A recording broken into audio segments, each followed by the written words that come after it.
To enjoy this and other great episodes on Patreon, check out the link in the description and subscribe via the Black Kluge tier for full access to over 100 exclusive episodes. For those of you who would like some QF swag on Teepublic, t-shirts, magnets, mugs, what have you, also click on the link in the description. Sounds like someone's using. What? Oh, yeah, Ralph, you're using Howard. That is the sound of someone using. You've been using for 20 years, dickhead. Hey, when are you going to kick your habit? Yeah. Never. All right, Ralph. Don't try a battle of wits, Ralph. You're unarmed. I know how Scott's feeling because I turned 40 and I'm feeling this way. Scott is waiting someday for the sweet release of death. and just like get me off the earth. It's spinning too fast. Yeah, I don't give a fuck about any of you. Yeah, I was born to the wrong You got parents. slapped a yarmulke. I did.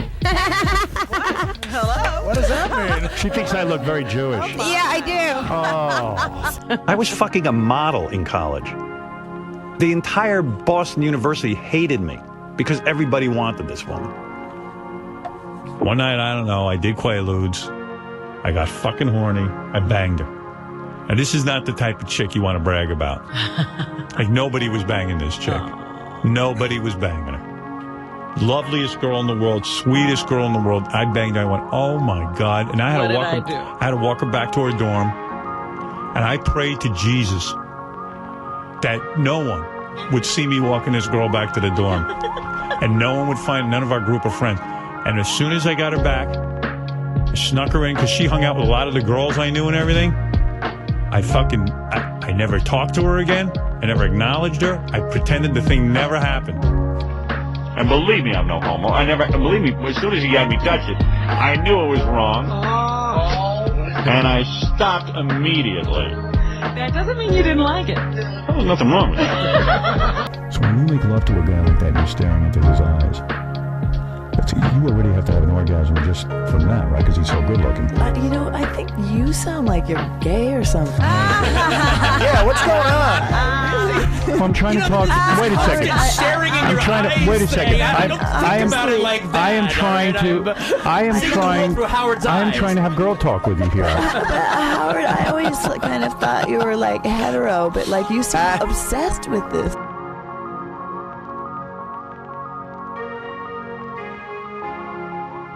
Robin, was there any chance at this book signing that Ralph might have been called to your side and maybe asked some questions by the press or something like that? No. You know what I mean? Like, No, listen, you know what, Jackie, thank you. I never know what you're saying. What the hell was he doing? Right. no, maybe Ralph was... Maybe Ralph was going to be interviewed by the press, and they needed some Ralph lines. is so bulletproof, you just believe him point blank.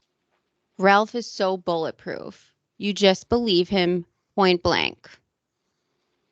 Did you also see the crazy eyes on Howard when he was trying to get through that? Yeah, he's manic. He's nervous. Yeah, he's nervous because he's nervous because he doesn't want he really doesn't want any attention, too much attention shined on him and Ralph. Plus, that's and a Ralph point. specifically.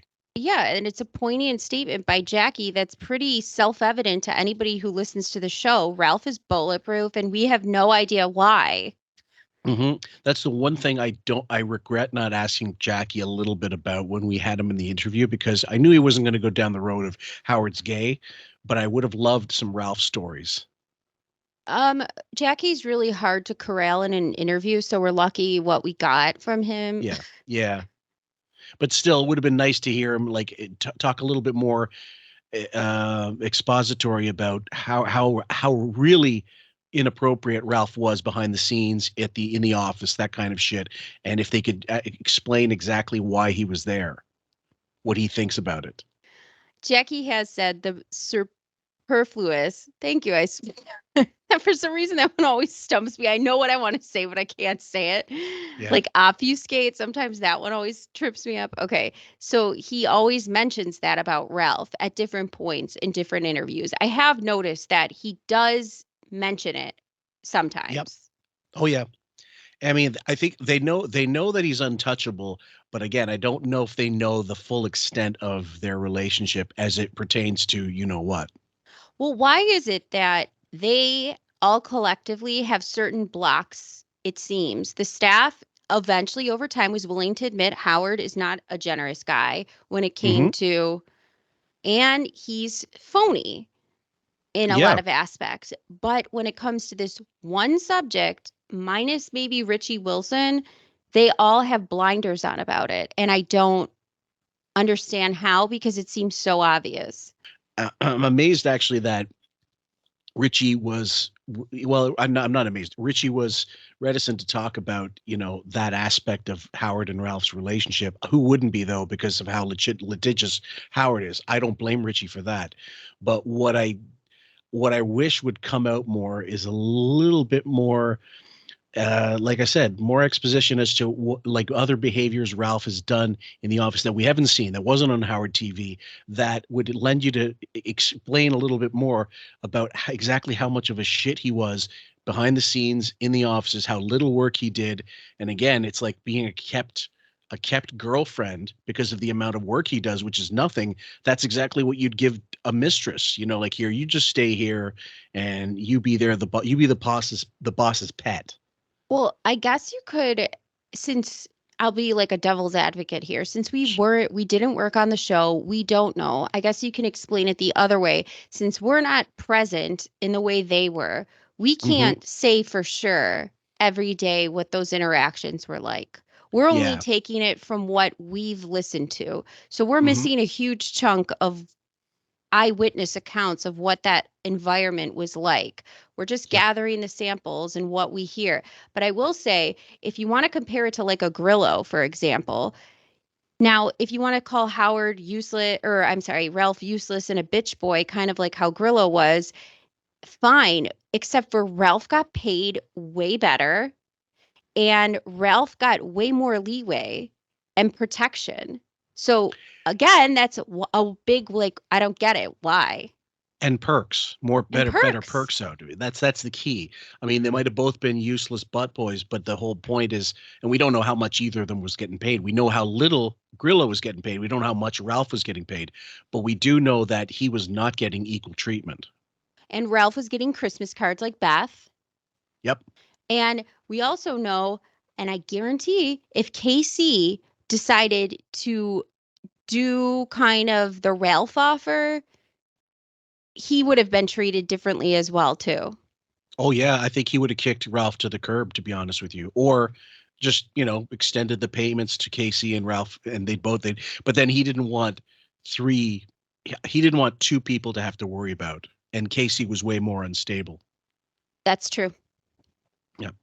Jackie, stop being obnoxious and always you believe Ralph point blank. I'm saying this story makes no sense. Ralph's bulletproof. You believe anything he says. It's not that. It doesn't make sense. Why would V be insulted by Ralph asking? Look at how crazy he is right now. He's yelling. He's manic. Yeah, this is what happens. Look at his face. Oh my God. He looks like my cat when he just takes a bunch of catnip and he's like a psychopath behind the chair and he looks over and you're just like, oh my God, you look like you've been taking meth. I swear to God, fucking Henry Howard. So I think that this is just insane. And he knows he's digging himself into a hole, so he's trying to yell his way out of it, but it's not working. I think Jackie right now is perplexed. I think he's actually wondering, like, why are you defending him so strongly? And why doesn't this make sense? It makes perfect sense. Yes, that's the whole point. Like, we're all, like, he's trying to, as you said, that obfuscate what's patently obvious. But in the poker thing, it's all about distancing myself. Like, oh, I don't know, I wasn't there. You guys, this is between you guys. The only thing I'll do is say, oh, okay, guys, we're run out of time. We can't talk about this anymore. Which he'll do in this clip eventually, but not until way more has come out. Right. I mean, he's making it seem like this is some crazy scenario that could never it's like he's making it sound like a cabbie story, but right, it's like not. It's completely implausible, and I don't like V's the one who's crazy, and like everybody else is crazy, but Ralph is got this on the nail, this on the head. Meanwhile, I mean, she Anyway, we'll play more, guys, because there's so much. But I think she did such a great job, and on the phone, not even in studio. She was on the phone and didn't have an agenda except to explain. Look, when you have the truth, it's like what Bob said. When you have the truth, you don't have to do a whole lot. No, she was matter of fact, and she even was like, "Don't make me do this." Yeah, you forced it. Pulled up to the side to be interviewed. The story sounds wacky to me. And Ralph would not. If Ralph wanted lines written for him, he'd be the first one to admit it. He wouldn't be uptight about it. That's why I'm a little curious about all I think this. something was said that really meant nothing to Ralph, but V. But maybe V heard something out of Ralph's Oh, mouth. good and Ralph job, doesn't remember. Robin. So there's no resolution to this bit. I want to end it. I want to thank you, Ralph, for coming in. V, thank you as always, because there's really no way to prove what happened. I just thought it was unusual that Billy then was. It's been strange from the very beginning because then Billy came in and denied everything. So I don't know what. This is the equivalent of pressing the close button on an elevator when you see somebody coming as fast as you can and hitting that button like close, close, close, close, close, close, close, close, close. Please, please, please don't come on the elevator. Big time. Yep. You know, I was perfectly happy talking about Baywatch. You know what? Baywatch made more sense. And V has a shower to take and a day to begin. That's right. So let's get out V. of her life. I know that we just did like 20 minutes of ragging on Ralph, but Baba Booey it's the strangest thing just happened. Baba Booey comes in during the commercial and starts screaming about Ralph. And I said, well, you know, you had your opportunity. Why didn't you come in and scream about him? Screaming about him? Why? Because Ralph has no respect for anybody on the show or for certain people on the show. And Ralph sees himself as a greater entity. He thinks that he should be a big character on the show, that he should be going out doing appearances. And I think, like when he said before, that he thinks that what I do is lame. It's only lame to him because he's not doing it. And he feels he should be getting appearances every week. Okay, we have to also take this in context with the fact, and after I watched this Vice thing, Baba Booey was only making, I think they said at the time when this aired, so because they were using clips around this time, he was only making 50 or 60 grand. That's about right. So you have to imagine how frustrating it is. These underpaid underlings at this time right now, he's making 10 million a year or maybe a little bit more. Because, so Private Parts is out. So now he's making more. So he's making about 20. The book is out, but not the movie. But he's still making, I've got it from the Colford thing. When Carrie and I did the Marbles breakdown, they estimated he was making something like upwards of between 12 and 17 million at this time per year. But even if we were to cut out his deals with the book and everything, so let's just put it at 10 million for the radio show contract. Easy. Okay? Yep.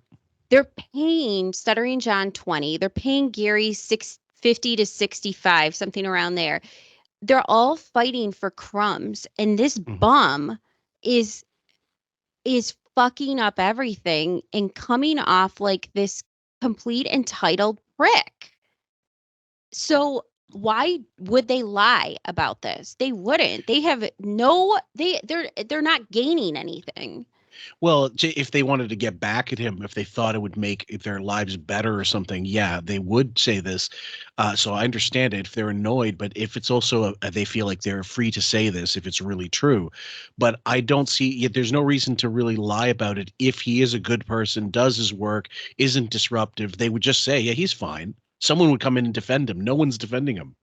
I think they're all between begging for the crumbs and how much work this show is and dealing with Howard and Robin, who, by the way, is doing a great job now switching her tone and parroting Howard's points. Like now she's oblivious to why this couldn't possibly happen.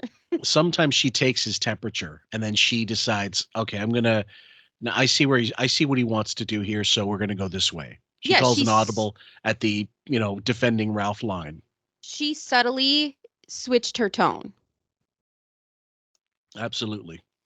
Hold on a second, Ralph. All I do is I go to places and I sign pictures. So I don't know what preparation Ralph thinks I need to have that makes me so lame. Because Ralph has said to me, he thinks that when Gary goes out to do an appearance, he's getting a lot of money, that he should go out and I thought that was rather prepare something. The answer is I'm getting a lot of money that Ralph thinks he should be getting. No, is that true, Ralph? Do you he's think a big star, the big hairdresser, the big stylist. No, why do you have that attitude, Gary? Why would you say what I do is lame? How have I come across with that? Now, we were having a conversation about what happened in Atlantic City, and that's what Howard's referring to. I didn't say every time you go out it's lame or something like that. You just said before, you said what Gary does is lame. You said, I'll get the tape. When we were standing, I was just joking just now. What Gary does is what he has to do to support his family in that in that zip code to survive. Oh yeah, 100%. And so, and the other thing is like the way Howard explains that, it sounds again like pillow talk between him and Ralph. We discuss it. Another now, real we know, personal shaving conversation. Exactly, very close, very up close and personal. Funny to me. That's every time you blow out Howard's hair, it looks like crap. I was just talking about the conversation that we had when all that went down in Atlantic City. Well, it didn't sound like having a bikini contest. What it sounded like. I love when my staff is at war. When you had no bikini girls. Ralph, we all. Ralph, shut up. That was lame. What we all admit is that the Atlantic City thing was a disaster and it was lame. You didn't say, you didn't qualify. You said when I go out, it's lame. You said when Gary goes out, it's lame. Okay. If anybody is watching the body of Ralph, how is he not a twink? Like, what else would you categorize this as? I mean, come on. Well, look at that. Forget the callers. Forget all the people that called in and said he's gay, all this stuff.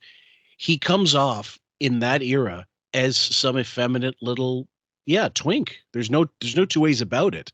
And then he's a stylist. That goes with the territory, like no, not necessarily, first of all, but most of all, let's get real. He and Howard now sharing similar looks. He's going to be like clothing him differently. I listened to a clip recently of a serious era Stern just explaining how Ralph got started. And like everybody else, he was a fan of the show. Of course. And wrote in. And then he explained he tried to do this. I needed to have a talking penis and he couldn't do it properly to begin with. So from the get-go, he couldn't do anything properly. But then when they did the Channel 9 show, he supposedly did makeup and stuff. And if you've seen some of the Channel 9 stuff, it's awful. But whatever, he was willing to work for free and he was going to be a sycophant. That was all Howard needed. Yeah. And it was kind of part of the shitty charm of that show, I guess, if you want to say if there's any charm in there. I will say, too, if you were to, he's a stylist, whatever. A lot of stylists in Hollywood, for example, like Betsy Johnson, she's like this eclectic person. Like she dresses like a wackadoodle, outfits I would never wear, but she dresses people fun. Or the costume designer at Sex and the City, whose name I'm forgetting at the moment right now. It's the same sort of thing. Sometimes stylists dress really oddly and not so great, but they dress their clients great. This is not that example, though. I mean, Ralph looks fine now. I mean, he looks like your average 90s whatever. A Pauly Shore imitator. But he has never, ever dressed Howard stylish. No. There's never been any. He looks like a gay knockoff of something every fucking time. A gay knockoff of Fabio, a gay knockoff of Prince, a gay knockoff of Rob Zombie. I mean, a gay knockoff of NSYNC. There's not one fucking thing in trend that Ralph doesn't try to recreate that looks gay. Less than Sorry. gay. Yeah. Well, and I think the pinnacle of the gay look for Howard was during Private Parts, when he's made to look like modern day of the era, like Howard with the new bushy hair, whatever, the Louis XIV. The makeup that they slathered on him in those interviews doing promo, he looks like a complete fruit. I know. You know what? When Dee Snider's wife, this is what I will say, when he made that transition from the accountant look into the Dee Snider rock and roll look, I mean, it wasn't gay. It was actually tried to look like he was, the lost band member of some stupid hair band. Yeah. Yeah. Yeah, like he could have, been the reject of Poison. It was fine. Now, I've done probably 300 appearances over the last 8 or 9 years. Well, I don't know why Gary's the only one that's upset, because he said Gary and these guys. Right. Who are these guys? Why do you have this attitude that you think that I want to go Hey, listen, if somebody wanted to give me $2,000 to run, I'd be happy to do it. Well, it just sounds like a little bit. It sounds like a you. little bit of jealousy when you say what I do is lame. Well, you guys got into a fight back in the. Yeah, I was. That's part of it. I say I was mad at Ralph because Ralph really is. Howard's right. He says Ralph is passive aggressive, and he really is passive aggressive, and he has no respect for me. I'm sitting at my desk, right? I'm having a conversation with Robin from the E Show about something we're going to do on tomorrow's show. In the middle of the conversation, Ralph gets right between the two of us, and decides that he suddenly, at that moment, no other moment, has to look in my desk. So I said, Ralph, do you mind? I'm in the middle of a conversation. And he goes, dude, you could go on forever. Now, okay, that's true about Gary, but that shows someone who knows they have carte blanche. Somehow they're protected on high by the Prince of Fruitiness. I hate when you read my mind, but you do. I actually love it. I'm just kidding, but you do it. We do it to each other. It's why we work together, and I love it so much. But I was just gonna say, this is how you know. This is the perfect example of somebody that is entitled and knows that they can get away with this shit. This is the boss's wife. Yeah, you could. Yeah, the boss's wife, the boss's kid, the boss's lover. And we've all heard horror stories like Secret Service, for example, when somebody decides to write a book after taking care of an administration and say the first lady is not exactly pleasant and they're all picking straws for who's driving her around that day. Sure, fuck it. What like Howard Hughes bodyguards or Hilaria Baldwin's nannies, or like wait staff and stuff. They can't wait to spill the tea. It's and I think also, and I have to say this, the predominant blinds we get, and we didn't read any because this isn't a breakdown. We're going to save those for breakdowns mostly. Blinds, that is. That when there are kindnesses, when they're really good people, I think it does get out if they're good tippers and stuff, but it's not as quick to come out as the bad stuff, unfortunately. Right. Or for example, like I said, Meghan Markle, there's a reason why a bunch of people who were staff of them hated her. I mean, it's not because she was amazing and she's a woman of color. No, it's because she treated them reprehensibly. And it's not because she's she rich. Was entitled. That's why she was entitled, because she's married to Prince Harry. If she wasn't married to Prince Harry, they wouldn't take that shit. No, God, and a lot of them wouldn't eventually. Like if they decide, like, fuck, I've had enough, because you can only get so much of that treatment before you decide to take matters into your own hands, and then decide to leave the situation or what have you. And by the way, guys, I apologize. My voice is a little weak because I'm fighting a bit of a cold, but hopefully you won't hear it. It won't sound too much worse than normal. But this is the battle that Howard has to also. He has to do this. He has to let it go to a point, but he knows when Ralph pushes it too far, and he has to crack down a bit on the boss's wife frivolity of the whole thing. Like, he cannot let it go this far or too far, or else it's going to really send off alarm bells. And he knows this when Ralph starts getting violent. Ralph is selling drugs in a club. Ralph is an entitled little shit drunk. I mean, there are moments when Howard knows, fuck, I got to reel this in because I can't let it get too far, because he isn't my wife and I'm not out of the closet. Well, that's it. And I think by the time the separation happens, that's when I think the inner circle now gets it. Mm-hmm. I think there's definitely somebody talking behind the scenes, and Gary would be one of those fucking people to be at least listening to things. They'd be listening to interns talking about little things going on with Ralph and certain things that just don't make sense. And definitely I'd say the interns knew something about their relationship. I wish we could interview some of them back in the day, especially when they would do those on-site shows and he would, notice Casey at the pool and. Oh, big time. I could go. This is my desk. This is my office. You shouldn't even be here. Ralph is supposed to come in, do Howard's hair in the morning, do Howard's hair again at 8:30, and be gone. But he's a part of all of our lives. Twice? Twice, yeah. He's blowjob sessions. Twice. Yep, in his office. I don't even think J-Lo does that. They're both divas. Look at my desk. There's 8 hours a day you could be looking at my desk. Why at that moment did you feel you had to get between her and I so that I couldn't see her and have a conversation because with that's her? why I was coming up there to do that, and I wanted to do it before I forgot. I had to check something. So that your life can be easier, we should stop what we're doing. Just like yesterday, Howard had to go get his eyeglasses. So Ralph comes in and he says, hey, who can I send to get Howard's glasses? I said, send Gay Rich. John says to me, you know what? Gay Rich is in the middle of a really big project. Can we send Gorilla? Ralph goes, you know what, man? I just explained it all to Gay Rich, and I don't feel like explaining it again. No.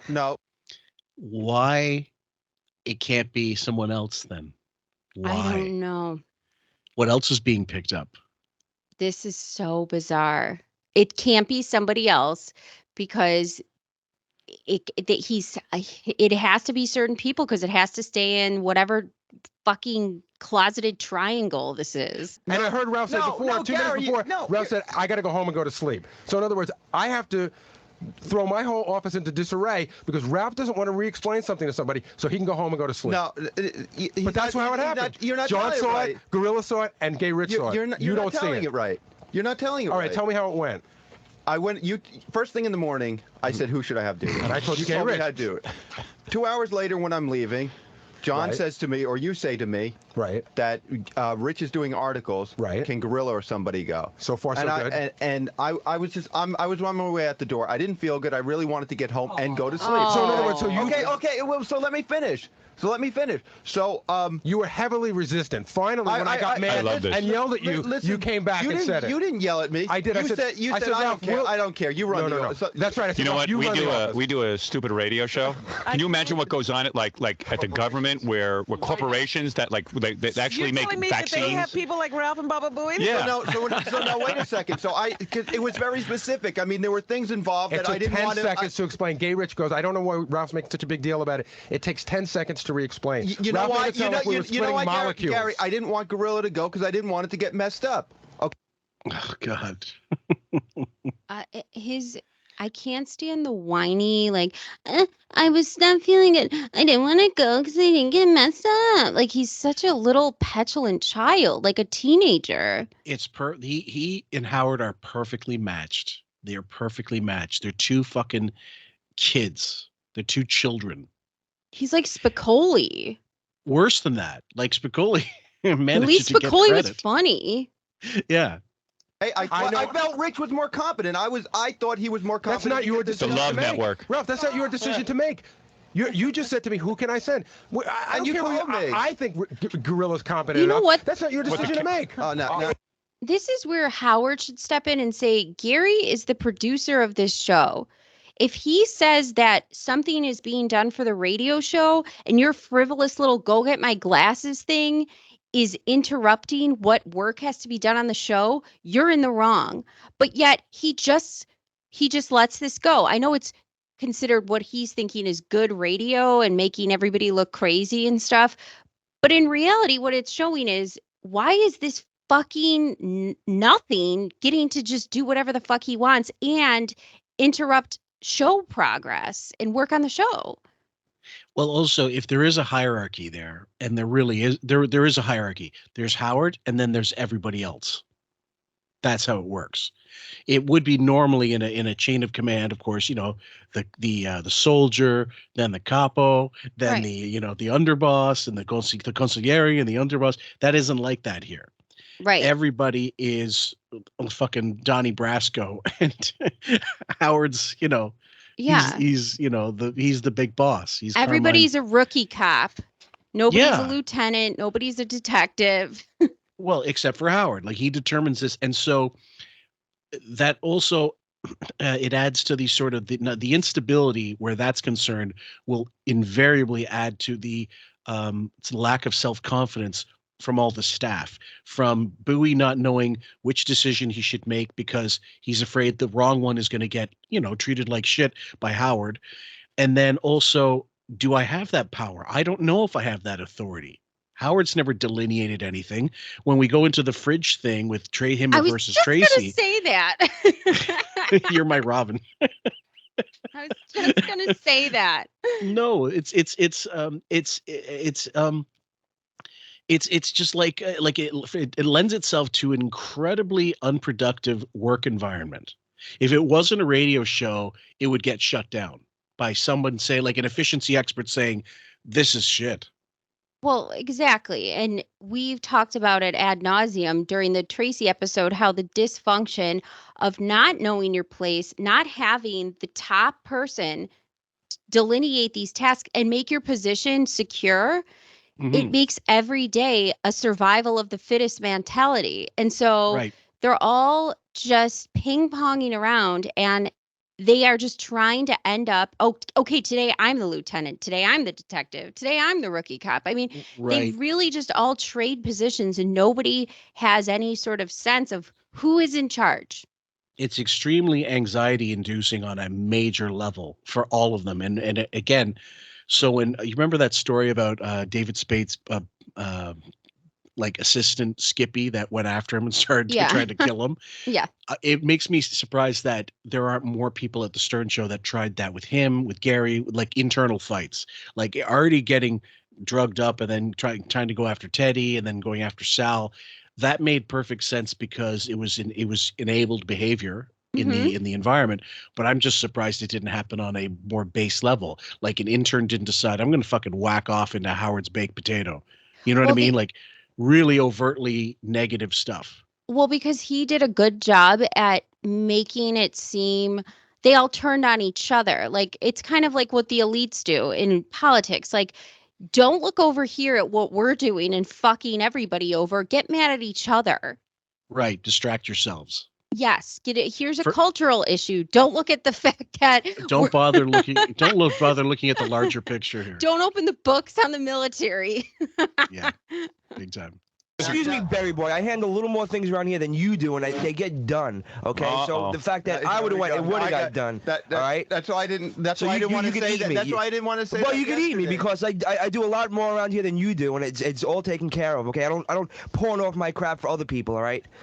When I'm tired, I come to work and I do my work. I don't go home and sleep. Okay. All right. So shut the hell up. All right. But this is what goes on back there. There's always you've never messed anything up. Ralph is throwing these wrenches all through. You've never messed anything up. Okay. You've never messed anything up. As far as percentages goes, mine's a little higher than yours. All right. Of what? Messing up? No.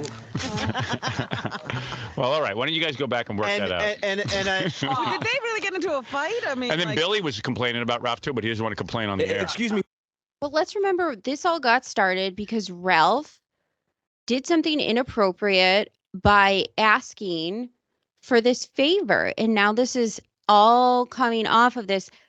And you have all these people fighting with each other. This would be a great time, boss, to say, listen to Gary. He's in charge. Listen to Gorilla. He works here. We don't know what you do exactly. Well, and let's say, let's say maybe they are fucking each other, right? Maybe they aren't.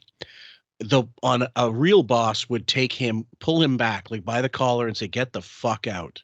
You cannot mix with these other people. You deal with me and only me. Right. You're not to interact with anybody else in the staff. You ask me for stuff. You ask me what you need and I'll get it for you. But Howard doesn't want to have to be bothered. He also, that's the problem. Howard doesn't want to actually have to do minutia. He doesn't want to actually bother with anything. So as many problems as Gary has going like, can I get a yes or no from you about so-and-so? Can I get a determination? Are we having so-and-so in on that day from Howard? Him having to go between breaks to talk to Howard because he won't meet after work or before work or a call on the phone and explain this, from home, like, hey, look, what are we going to do this week with guests? That another layer of fucking anxiety. Again, if I were Bowie, I would have taken an Uzi into work decades ago and started strafing. No kidding. I would have been that guy that ran around the corner and almost killed him, Gorilla.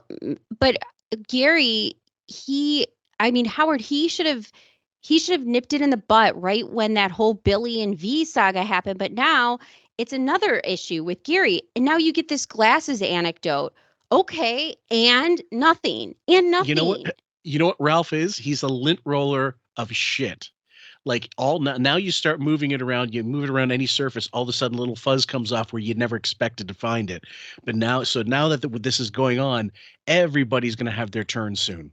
But he thinks that this adds to the chaos of the show, which at the time it does. But now when you have a show like this and you look back in retrospect, what the fuck is going on? Is what Mhm. everybody should be saying to themselves. Like, what is going on?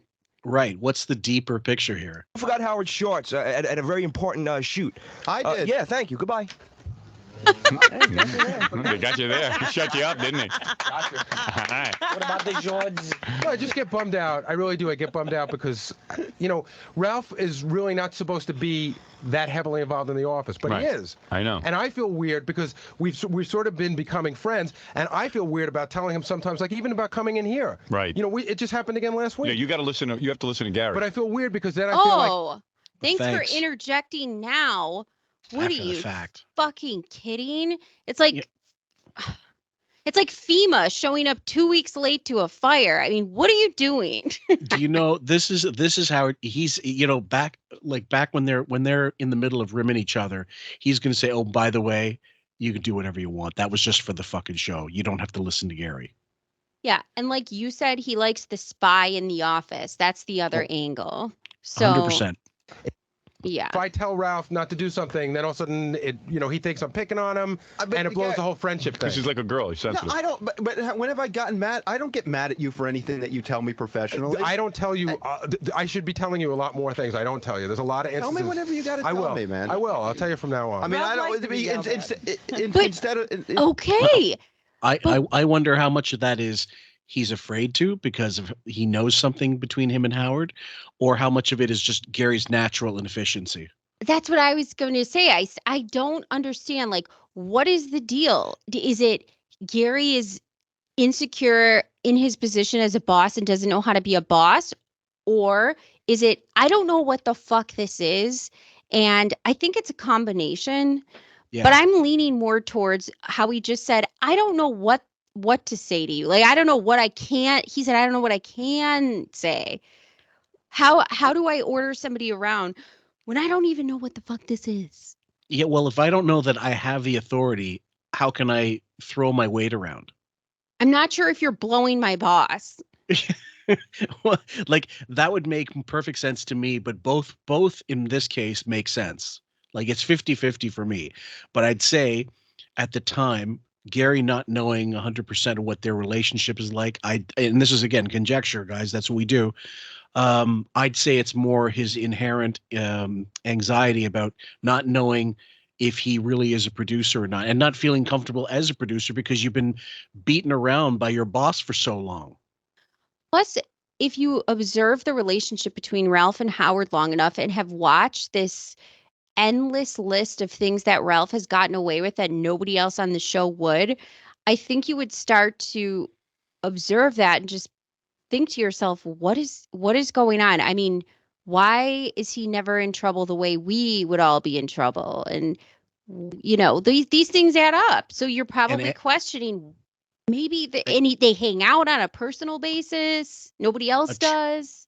A truly intellectual, analytical person would notice all of this, all of it instantly. And they'd pile it all up, and in their head, they'd be formulating some kind of theory, and it wouldn't take that long to figure it out, especially when you look at these videos and you look at Howard and Ralph's interactions on screen. They've all figured it out by now, though, correct? What 95? I'm sure not all of them. Not now. I mean, 2023. In 23, they all know. They all know. Okay. Yeah, absolutely. You let things pile up. All right, very good. Thank you, Gary. Thank you, Ralph.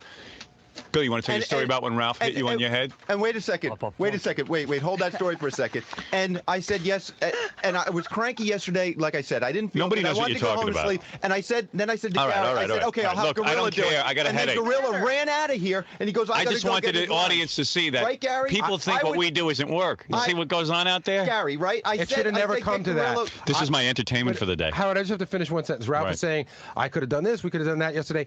The answer is, when I said Steve should do it, you should have gone, okay. By the time you put up all the resistance, Gorilla was on to another project. Howard is brilliant in this, and I can't believe I'm saying this, in the fact he just distracted this entire manic, uncomfortable episode into now something between Gary and Ralph that he thinks is deflection. Little does he know, quite frankly, comes along in in the year when did we start? 2020, 2019? Yep. 2020. Yeah. 2020 to replay this and see it with new eyes. I was thinking 2020, Hugh Downs and Barbara Walters. So, well, I mean, I love these clips, to be honest with you. I'm grateful that the Howard TV thought to spruce them up a little bit for future consumption and made them. Now this one's the ratio's been changed, but that's fine. It works out fine. But otherwise, this stuff, like, I doubt you'll ever see this stuff again. Yeah, you wouldn't. I mean, you won't hear it on the replay, that's for sure. I don't believe so. No way. Should have just been, all right, man, I understand you guys got to run the office, but I got to go now. I got to go prepare my lame act. Oh, yeah? What are you preparing? I don't know. It's pretty lame, though. Where are you going to be? Somewhere lame. Where? Oh, I don't know. The next thing I'm going to be doing, I'll be at Pegasus, which is the... And what are you going to do? Just stand there and sign stuff? I'm just going to stand there and sign stuff. And you're not going to say anything to the crowd? That's right. You're going to be pretty lame. That's lame. The lameness Ralph wishes he could be doing. All right. Very good. Thank you, Gary. Thank you, Ralph. It's beautiful. Maybe you should ask Billy to write a few lines for you. I can't afford them. And what's Billy mad about? Billy said, can I say it, Billy? I wasn't mad. I mean, I was just weirded out. Just tell us, Howard. Okay. And the way Ralph tossed that line off, like that aside about Billy, makes me 100% like that to me was just another one of those things where I know I'm not getting punished for this, so I can say whatever the fuck I want. Well, he just dealt with that interaction and realized he's skating. Gary's pissed. He's going to walk away. No problem. He's not going to have Howard tell him, you really need to listen to Gary. That's enough of this shit, And now he just tosses off that line, just like he kept going back at Artie when Artie was like, watch it. He gave him the warning and he wouldn't stop because he can get away with it. And you know what? I don't even think it's, in some ways when I see it, I don't think it's about, I know I have Howard's protection. I think it's just he knows he has Howard's in the palm of his hands. Oh yeah. Being the mistress, being the one that tongues his balls. I think that it's an incredible power because Howard wants it, needs it, relies on it, and he can't go anywhere else because that's why. Don't you think Mel Karmazin probably at some point said to him, and we talked about this, you need to explain away this condom shit ASAP. Yep.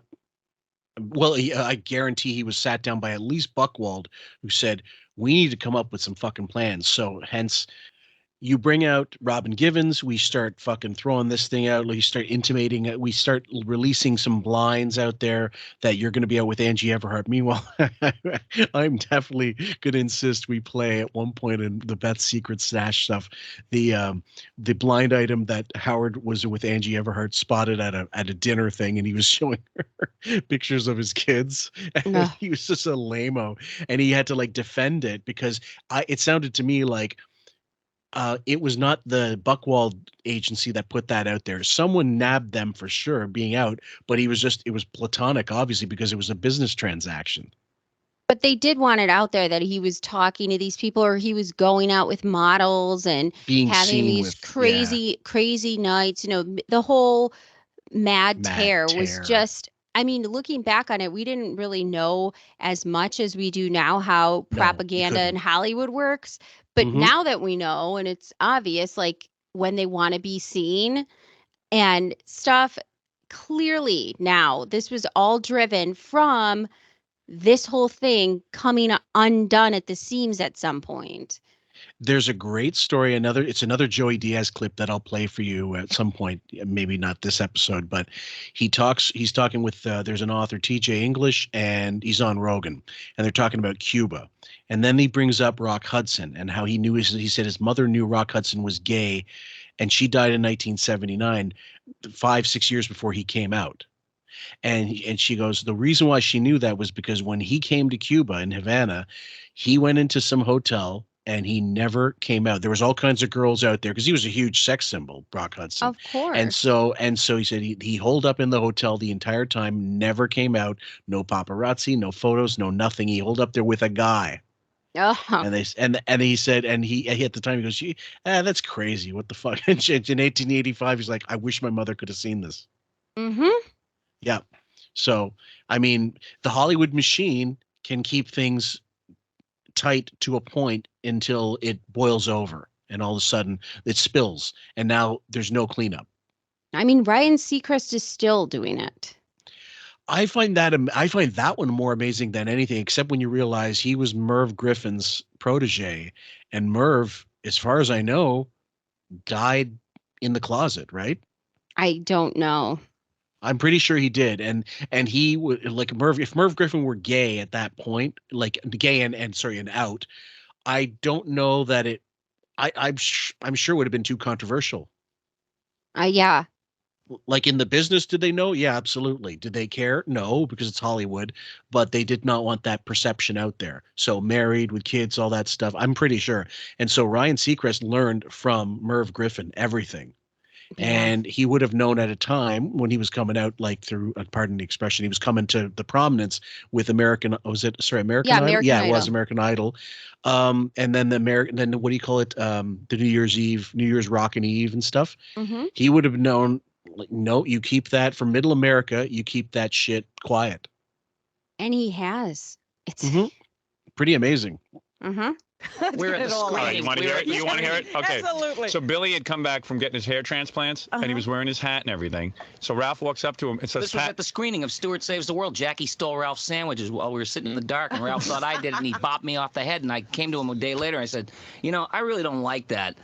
Billy got tough with it. Billy said to Ralph, "Hey, don't bop me on the head again. I just had my hair transplants." And I said, even if I didn't have my hair transplants, I'll smack you back if you ever do it again. 3 days later, he comes in the office and squeezes my head with the cap on. I said, "Look, I told you, cut it out." And it's like, that's so passive aggressive. It's like my worst enemies don't even touch me. I mean, they don't physically bother me.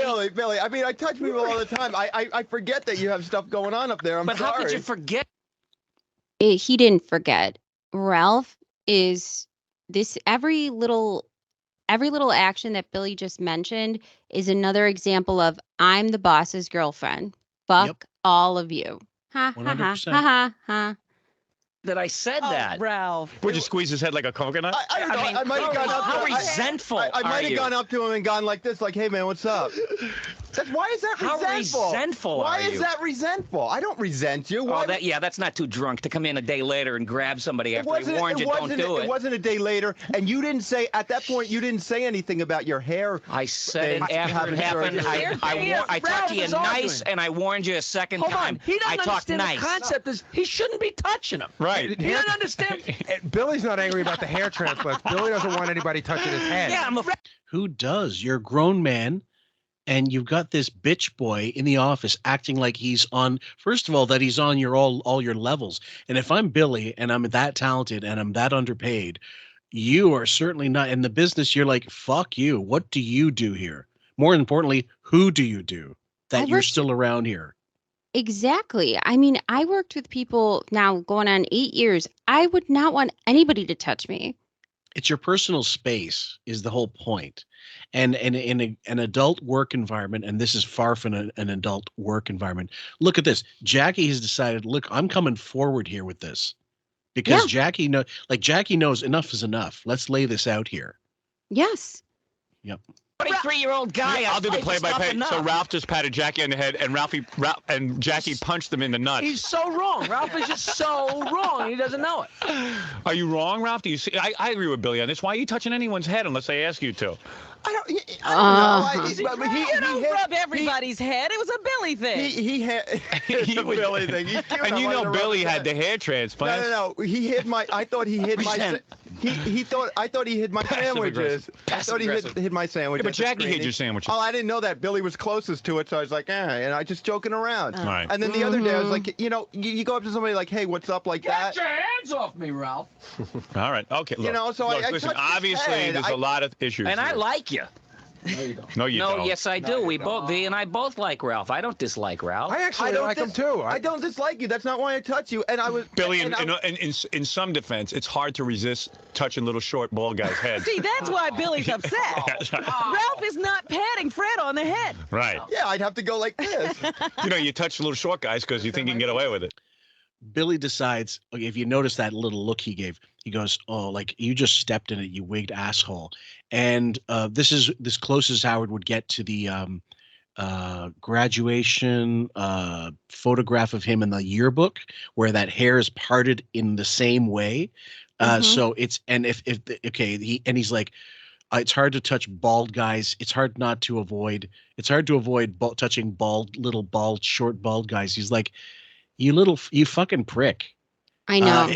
I if I'm Billy, Jesus Christ, I'm writing CV after CV. I'm looking like crazy to get the fuck out of here. There's so many times where I wish one of them would have had the balls to be like, please, who are you fooling? Yes. I mean, the one time we thought about it, I think it was one time with Benji, and he talked about Howard's teeth. Mm-hmm. And that, I mean, more recently we're talking. And I was amazed that he mentioned it, to be honest. I know. With you. Yeah. Me too. I mean, Benji has said some things where this is the only reason why I semi-like Benji.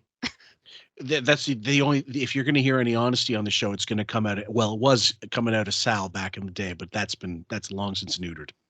No, I'm in agreement with Billy. Yeah. Seriously, in all seriousness, Ralph, I don't want anybody touching me. Yeah, I don't. I'm with you. Sometimes, and like, hey, yeah, man, but what's up? Yeah, you touch me Like, because touch you're your- paid to touch me. No. that was a drop that I use in some intros. I love that one. I knew that sounded familiar. Yeah. Where's like the it, like, soundboard when you need it?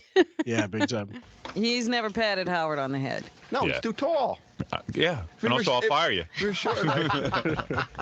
All right, listen, obviously people don't like you. Get out of here. Oh, Gary, you've gotten it off your chest. I vented. You feel better now? I feel better. Everyone feels better? See, you know what Gary does? If there's little things that you're bother gonna you. stop it. Tell me right away so you don't explode at me for something little. What was like that? Ralph, they were so quickly put together that I didn't even have time to talk to you about them. You just did 2 things in 5 minutes. What is it, Stuttering John?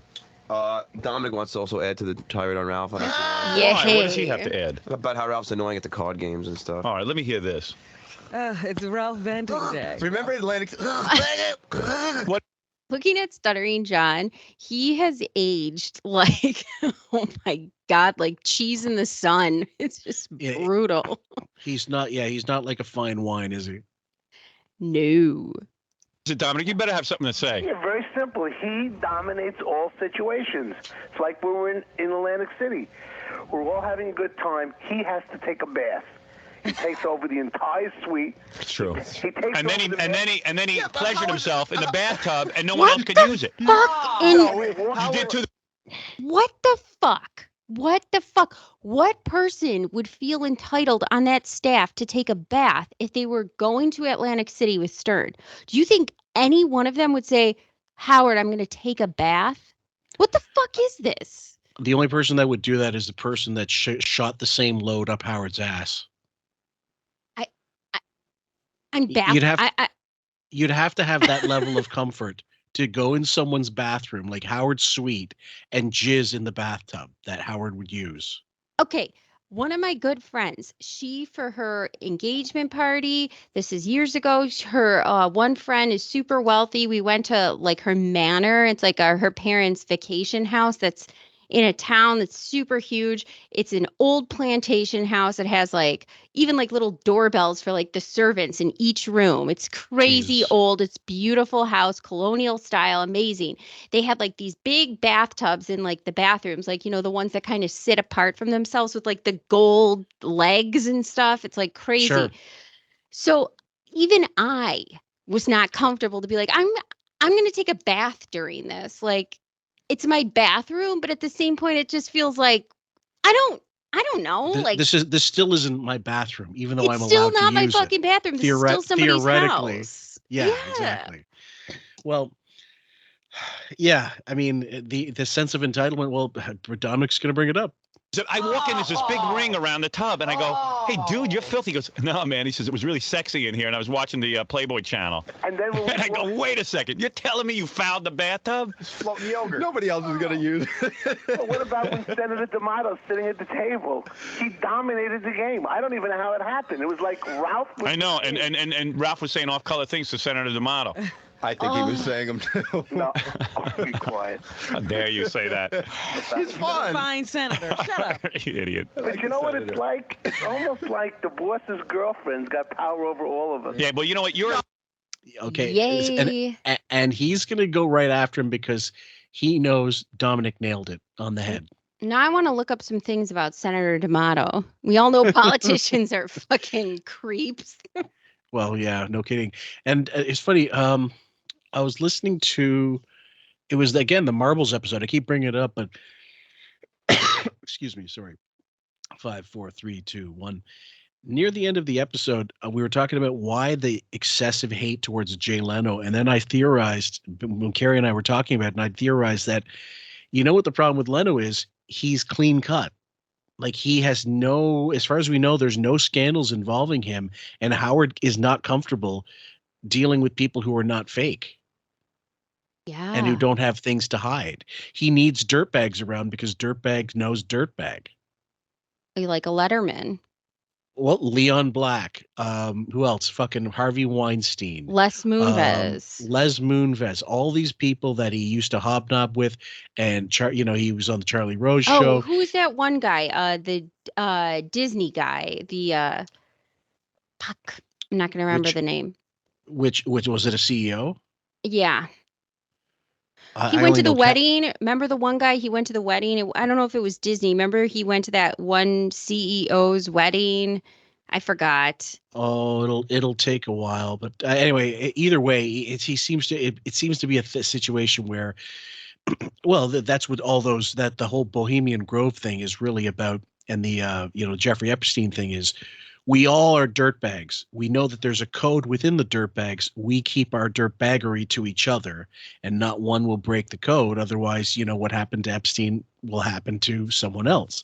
So why do you think they hate outsiders? I think so. They hate outsiders. Of course, because it's like a secret handshake. You got to know what to get in there. Secret dick shake. So Jay Leno is too straight-laced, good with his staff, generous, and no one has a bad word to say about him, except for Kimmel, who will just lick Stern's asshole. And that's the reason. And so, and if you just get close to the truth, you're going to have to get slapped down. And that's what's happening to Dominic right now. Exactly. I mean, what do you think? Hoover was just keeping files on all these people for biography? For fun. Jesus. A little bit too jealous. No, see, that's what you guys think, and everybody resents me for it. Dominic's all upset because now I'm into biking, and Dominic wants to do everything with me, but Dominic weighs 500 pounds, and he can't go biking with me. So we haven't played cards in a real long time. Dominic goes, "Come on, let's play cards." But I'm into biking, so I go biking all day. I don't want to go out and play cards. So he's all jealous, and I said that I would, on my bike, I would get one of those big baby carriages that you attach to the side, and put Dominic on the side cart and carry him around. This is like when you get caught having a sleepover with a friend and you didn't invite that other friend and you're like, oh my God, well, my phone was off the hook and I forgot my mom. She said I couldn't call and we had dinner, but we only had dinner for this many people. And I'm into biking and and that's why, because I'm into biking. That's why. Sleight of hand. Oh my God. I'm into biking. How many times did he say it? Honestly, like I said it before, this is like one card Monty. Holy moly. But he's playing with see-through cards. He's playing Pokemon. Yeah. He's embarrassed to do that. Listen, the bike riding and the karate and the jiu-jitsu will all be over soon. We'll be back at the card table. You should take up eating, and then you could do something with them. Ralph. Olympics. All right, very good, Dominic. Goodbye. All right, that's Dominic Barber, the very noted attorney. Fighting over you. Yeah, well, Dominic and Ralph. Dominic wants to be my girlfriend. And Ralph, he feels supplanted by Ralph. Dominic hates Ralph. Yeah. Because he goes, why are you just hanging around with that faggot? You better him. But See, this is where Howard is so good at this. This is where he is good at the sleight of hand because he's good at lying about a situation. He is making up this Dominic situation where it's Dominic wants to be on the bike. No, he doesn't. He wants to play regular cards with regular dudes and pop pills, you know? Right. And so he makes up situations, but weaves them into actual situations. That's the good sleight of hand. And then he also allows him to call Ralph a fag. Everybody gets to call Ralph a fag, which he thinks at the time, and it did work, that it's warding off the scent on me. Off of him, yeah. So Ralph's the gay friend. That doesn't mean that I'm gay. Yeah, he's the question mark. He's the Pat of homo, you know, at the SNL. God, it's a throwback, guys. The SNL skit. Did you ever think you'd be making that saying that sentence today? No. Okay, hold on a little bit more. Do you know, I told you once he cornered me at another function when you weren't there. Right. And warned me to warn you about Ralph. Yeah, I know. And he always is warning me about Ralph, that Ralph is like a user and he's bad influence on me. And I go, Dominic. Howard is very gullible. And because he Ralph doesn't know how to pick his friends. Ralph actually comes over my house. That sounds very astute, first of all, but it doesn't take a rocket scientist to figure out that that's the relationship. Excuse me, the grifted has with his grifters. You're gasping because this is so out of control. I'm having respiratory issues today because whatever fucking sore throat. But I will tell you, Dominic, in this case, the thing is, Dominic's a user as well. I mean, like he definitely wants to He definitely wanted to hobnob with Howard and say, "I'm Howard's friend. He was at my house." He's just as much a user in different ways. He is like your typical wannabe celebrity attorney. You know, when like Mark Garagos or a Debbie Wasserman Schultz or these big Hollywood lawyers like to collect celebrities that they represent because it brings in revenue because you're of somebody well known, you're their legal. So obviously, plus they're using each other for different reasons. Right. Some crossover, but right, but it doesn't mean that his observations about Ralph are to be taken less seriously. No, but Howard saying these things about the bike ride and the jealousy, that's trying to diminish that point. He is doing a pretty good job at the time of getting rid of that and making it about everybody wants me. Everybody's jealous and wants my attention. Another great Billy Squier song. Everybody wants you. It wasn't Rock Me Tonight. I haven't heard that song in so long. I was playing Lonely as the Night, the live version, which is just kick-ass. Billy Squier did a lot. I think look that up on YouTube when we're done. Oh, Billy Squier is great. Missed that. In the Dark is a great song. There's a live version that he released as like a home video, like, you know, one of those live, filmed for the purposes of selling. And it's effortlessly good. It was one of those things like this guy should have been bigger. And it wasn't that. I don't think it was that video. That video was, first of all, that song was a hit. Yeah. If it hadn't been a hit, he might have been saved. But it was a massive hit, actually. I know. And the video was awful, I will say. But he must have had some other hits in him somewhere because he was damn good. Maybe his run just ran out. I don't know. Is our Billy Squier? He's advertising on Quite Frankly. Oh yeah, exactly. But Billy is doing really well for himself, just kind of filling in for different bands, like big old bands back in the day. But he's like a guitar for hire basically, and doing a lot of studio work. He's thriving actually, and a lot of it is due to the big beat, the drum beat, and for the stroke, like certain songs that he did that got sampled for a lot of hip hop songs, the same way Mountains did, and that was a huge stream of income. So that I noticed people like there's a list of samples that people can flip and add and stuff. That's so great. I'm gonna look up on TikTok because they have a big thing on TikTok is they show you what hip hop songs, which samples they flipped and used, and so I'm gonna do that because that's cool. And like we hang out. Well, yeah. And Dominic hates Ralph because Dominic wants to be hanging out at the house. Now Dominic used to like me. Until like when I first met him, first couple times he liked me, but then he realized you were friends, right? And then all of a sudden it turned. He gets upset by everyone. Girlfriends until you move in on them. Even when I was hanging out with that guy Eddie from IBM and Jeff Schick from IBM. Jeff Schick. Okay. Oh, God. I hang out with Jeff a lot because Jeff's always helped me out with my computer and stuff. In fact, he just hooked it up so that Ratso can actually look in my computer. Fantastic. Everything with him is fucking transactional. He just said, I hang out with Jeff Schick because he helps me with my computers and stuff. Why don't you just stand outside of Best Buy and hope somebody in a blue vest comes by and invite him over? I mean, this is just so crazy. Yeah. From his house. Yeah, I had that situation set Did you? up. Yeah, it's pretty cool. What? There's one more person on the phone that wants to say stuff about Ralph, and she really is the queen of all Ralph haters. Who? I never realized this. I really hate the way he says cool. Cool. Kull. Yes. He's got a douchey way of speaking all around. I mean, the problem, of course, is that you don't like it. If you don't like him anyway, everything's going to bother you. But he does have certain isms that some people are more annoyed with than others. Like abelo. Well, the syllabic thing is kind of entertaining in a way because he's just an idiot, and I enjoy that almost when he mispronounces things or adds syllables. But it's a combination of he's trying to be cool. He's not cool. So he says words a certain way because he isn't cool and he's insecure. So he's like, cool. Yeah. This is something he heard somewhere and he's doing it badly. Yeah. Kathy, who runs our office.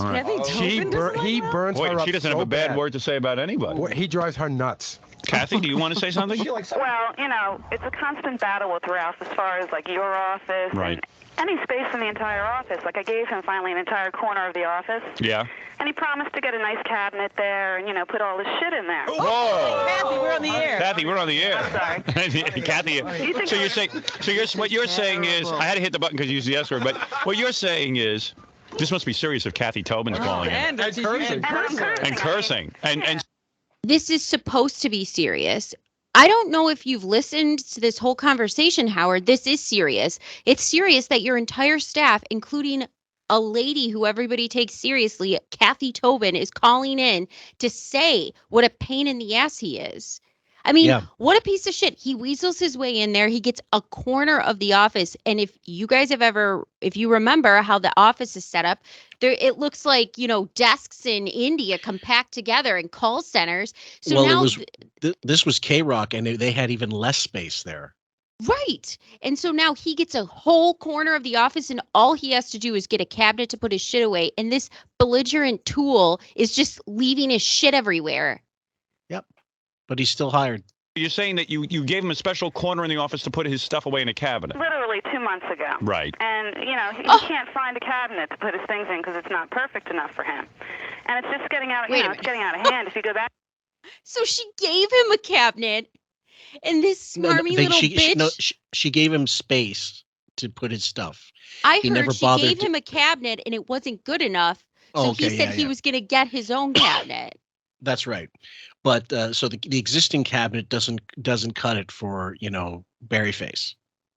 No, he needs the Hermes of cabinets. Yeah, I suppose so. Yeah.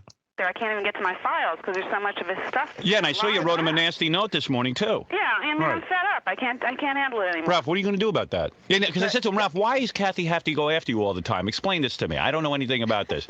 He says, well, there's a special cabinet that I need for my stuff, and I can't find the. I said, so go out and look for the cabinet. I did. I can't find something. So get a different cabinet that fits in there. Ralph, right? you go to any hardware store, there's a cabinet. No, I wanted to. I've explained this to Kathy, and Kathy, yesterday I talked to Richard and I asked him to ask you about. Ralph's whole job takes 15 minutes. All he has to do is blow out my hair. I don't. What? Okay, I'm baffled by this. And this is just more proving our point, by the way. Yeah, this is kerosene on the fire. Kerosene? It would look like Maui. Sorry, too soon. Yeah. But I just can't believe that this whole, and do you hear how Howard said, what are you supposed to do about this? Right. This is your hire, your stylist, your freak show hairdresser. What are you going to do about it? And I think that's what collectively all of them are waiting for is when are you going to do something about this? Well, once again, we go back to what we said. Like, he doesn't delineate responsibility. He doesn't delegate. Delegate's the word I wanted to use, but also delineate. He doesn't define this is the level. These are the tiers who you go to in the event of blah, blah. And if they can't give you an answer, then you got to go higher. But it should never be that way. You should always go to that person. That person goes to the next person. If it has to be that way. Most of the time in a proper organization, everybody has the authority to do exactly what they need for that for the people under them. But it's obvious to everybody that this is a Howard hire. That, I mean, yes, technically everybody is hired by Howard, but this is a chosen oddball out of all of them. I mean, they're all weird in their own ways and, whatever, a bunch of misfits. But this one in particular is a Howard special friend. What goes on? No, we use props and costumes and stuff like that, and I want to try and keep some of it here, so I needed some space for it. And I asked Gary. This has been since March. I mean, I can find Kathy, I had a clothes thing back there with all the stuff hung up. What's going on back there? And you took it apart and threw it out. Well, every time you brushed by it, it would fall apart onto the floor, and I'd be picking up. Gary? Part of the problem is that Ralph's got this job here where not only is he your stylist, but he's also in charge of some costumes. Yes. But listen, we're confined here. We don't have the whole floor. Yeah, tell me about it. And Ralph feels that he should have probably a whole room to store his stuff, and we just don't have it. And that's this costume thing makes no sense. How often do they have to dress somebody up on that show for anything? Unless he wants to do drag show time. Yeah. I mean, like when you're talking about the gorilla suit that Bowie wore at the New Year's Rotten Eve, are you talking about Dracula Gottfried gear for Gilbert when he comes in, like that one time they used it? Fuck off. There's nothing in there he needs to do. Except do Howard's hair and maybe suck his dick. Oh, yeah. Maybe that purple outfit he wore during his Rob Zombie performance at the premiere. The Vincent Price wardrobe. Yeah, that was awful. Battle that he and Kathy go through. I'm not battling with Meanwhile, Ralph loves all this attention anyway because he's passive aggressive. Look he's got everybody involved with him. Everyone is now talking about Ralph. Hey, do you see how everyone in the show is involved? He's not even here that long every Hate is better than nothing. All right, here's what I'm going to rule on now. Hold on, I got to step in. Now listen to me. I have to step in. No, I've heard enough. And Kathy, I have a solution. I said you're out of order. Kathy, you're out of order. Stop. When I was showing Rick this yesterday, he said, "What the fuck is up with him looking just like Ralph?" And I said, "Oh my God, Fillmore points this out all the time." He said, "That is so weird." I mean, do you look like your best friend? No, we don't. Do you share outfits? No. I mean, if it's possible, sometimes I understand. Not everybody's the same size, height, whatever. I think that was more like a high school thing. Totally. Jeez. And not even like you still want to, in high school, you wanted to be an individual. Howard looked like he looked like no one else. He was his own like creation of a dork without any possible luck. But then when he got older, he did decide like, look, I want to have a bunch of looks. Over the years, it was, I think the worst look personally, I mean, he's looking like shit all the time. To me, the douchiest look was his mid-90s, like around this time, a little later, like 96, 97, and he started letting the stubble grow, and he was doing Joey Ramone grunge look. Mm-hmm.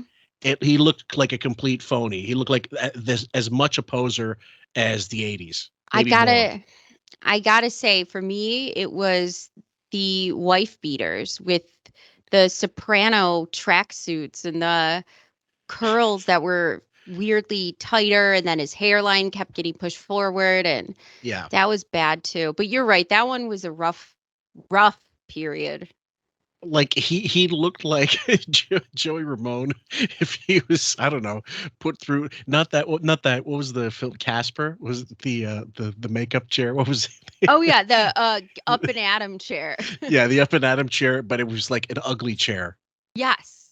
Yeah. Make him even uglier. Because Joey Ramone looked, he wasn't attractive, but he had his own look. Yeah, you knew that was Joey Ramone. You know what I'm Yes. saying?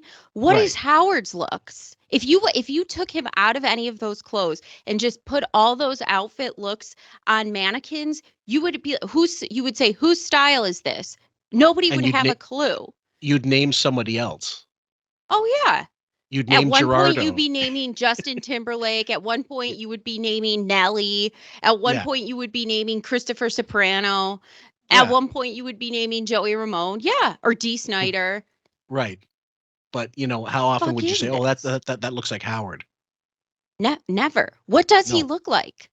I guess now his style is like a Johnny Depp, Herman Munster knockoff. Pretty much. If you Yeah. combine them, if they had a kid. Check. Yeah. First of all, regarding Billy, never touch Billy. Ever. And what did you say about Kathy this morning, Gary? What's that? Like not to get I in her said way she's in a this bad week mood this because week. She's in a Don't get- bad mood, so stay away from Kathy, her. I think you're in a bad mood. Gary. Oh, you are. You're in a bad mood. Is That it doesn't a bad mean, time? But Kathy being in a bad mood doesn't mean she's wrong. It means she's in a That's bad right. mood, but she's right. Period, or just regular bad mood? It's I think the combination of Ralph and some other problems we're having. Try saying that in 2023. A period, Oh, yeah, I'd be in a bad mood too if somebody brought up on the radio and asked me if I was on my period. No, I'm in a bad mood because of your quasi-homo wife is taking up a corner in my office and can't get a fucking cabinet. Not just that, but a corner we can't spare. Right. And she said it fell down all over like every time you passed by it was in the way. Well, that's because the person who put it there is in the way as well. Oh yeah, and just running around the office annoying people. I mean, they're packed in there like the episode of Seinfeld when fucking Kramer's sleeping in the dresser. Right. I mean, they got the space of a glove compartment in there, and they've just got to make room for this fucking fluffer. Jesus Christ. Jesus. Get laid. Oh dear, there's lots of problems. What did he say? Oh man. See, he doesn't look like there's any substances in him whatsoever. He is naturally doing this as being a complete asshole. Just imagine him with drugs. Oh. We know how annoying he gets because we've seen it, we've heard it talked about on the show. When he gets wasted, he's super obnoxious and aggressive. Remember the one time, I think it was Scores, that he got in that fight and he got knocked out. Yeah. Yeah. Someone found him in the bathroom unconscious. And wasn't had, he like, eating somebody's chicken wings? I don't remember the circumstances, and he doesn't of course recall, but someone laid him out and Chuck Zito said something like, "That wasn't me." Right. I remember Chuck Zito calling in about that. Yeah. Because he said we just found him like that. And like, it could have been anybody, any random person who didn't know who the fuck he was. Somebody from out of town at Scores getting attitude from Ralph for 1 second would have dropped him in a heartbeat. What do you think Howard would have done if Artie and Ralph came to blows at some point? He'd have to defend Ralph, of course, because there's the blackmail. But he'd have a real hard time addressing it on the air and not looking like he's siding with Ralph. I really, because I mean, Artie got away with a lot, like with the Teddy thing and the missing work and whatever, but I'm curious as to how he would deal with that because Artie was such a quintessential part of the show. So the audience would be furious at him saying like 2005 or 6, him and Ralph punch each other or Artie punches Ralph out, knocks him out or something at a party, or there's a good reason for it. Let's say it even happens on air. How do you think the audience would turn on him? Don't you think? I think the whole problem is, of course, that if Artie, if you're talking if Artie like literally had a physical fight with Ralph, yeah, and knocked him the fuck out, I think they'd probably, Chiasano was on board back then, so they'd probably fire Artie. Unless if it was done personally, like in private time, like what if it was done in private time? Oh, then it wouldn't be an issue in that sense. But I think it would be. I think Howard would, in some ways, hold it personally against Artie. What if it was at a work function out of the radio show, like a work function? You know how they used to have appearances, like a Vegas episode. If it was the same deal. Like it's work related. He's probably getting fired because I mean he didn't. The fact that he lasted as long as he did at Sirius after going after Teddy shows you that Howard was the one who made the final call and said, they said that do you want him gone? Because if you want him gone, you're perfectly entitled to. If you want to keep him, it's on you. Because this is like he's physically threatening people. He's a threat to the workplace, the same way KC would have been near the the end of his tenure there. And they said, well, we got to get rid of him. We don't know what he's going to do. He's unstable. With Artie was like, no, we need him because it's content. Well, that's what I'm saying. Howard, I think, for a while was juggling that idea back and forth as the whole staff, I think, was because if they do get rid of him, that's the lifeblood of the show. So you're also juggling that idea in your head of like, yeah, it's a pain in the ass, but what are we going to do without him? Yeah, I think early on, like there's a certain window where Artie is not unfireable. And it's not in the early days. It's right when he gets into Sirius in the first few years, definitely that first 5 years going into the next contract. Artie has more leeway to do just about anything. It's the Artie Lang show featuring everybody else.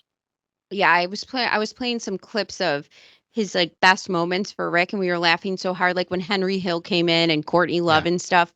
Oh yeah. But then I played the sleeping montage of him and how it progressed from he was sleeping in his corner, then they got the chair, then he got like a room and the whole thing, and it's sad, Well, yeah, and I mean it's poignantly it's sad in a way that's for a lot of people. It hits home because it was drug addiction. Like, so many people, especially in 2023, I mean, having such an issue with all kinds of things, not just heroin. We're talking like prescription pills and not even prescription, like phony prescription, street versions of, knockoff drugs of fentanyl and stuff and whatever else. And so I empathize. I really do. And so with Artie, with regard to Ralph, I mean, that episodes we cut, you, me, and Carrie. Me and Carrie took the wrap-up show segment of it where Artie confronted Ralph. That was the most uncomfortable I've ever heard Howard on the air, where he was torn between, look, this was what happened. Everybody, the gig is up, and you're left here holding I know Ralph is guilty, and I'm going to stand by him card, or you're going to go, oh, he did it, fuck him. It was almost as awkward as when they asked about Robin Givens and he did the hubba. Well, and that was just a caller, like, a random call coming in, and he couldn't handle that.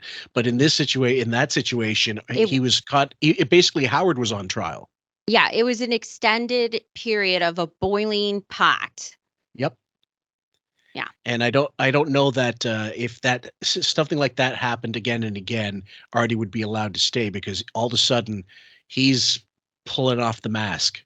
And if that happens, you're not long for that world. In 2023, the only thing we'll ever see like that again is now the contentious relationship with Beth and him. Yep. And even then, I mean, you heard we recorded the wedding socks, so the wedding stuff there, which is like, oh, I hate your clothes, whatever. It's like, no, I hate you.